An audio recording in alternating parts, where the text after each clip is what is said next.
بسم اللہ الرحمن الرحیم۔ پیارے دوستو، سب کو جو مبارک ہو۔ پیارے دوستو، ہمارے گھروں میں اکثر جو چیزیں لڑائی کا باعث بنتی ہے وہ یہ ہوتی ہے کہ ہر فرد اپنی منانا چاہتا ہے،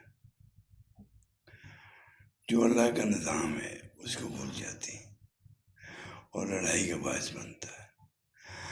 اگر ہم لوگ اللہ کے احکام کے مطابق اپنا ہر عمل کریں، گھر میں کوئی کام ہو، کوئی چیز ہو، تو وہ بہتر یہی ہوتا ہے کہ قرآن کے نظام کے مطابق، اللہ کے حکم کے مطابق اس چیز کو حل کریں، کسی ایک کی نہ مانے، صرف اللہ کی مانے، یہی کامیابی ہے۔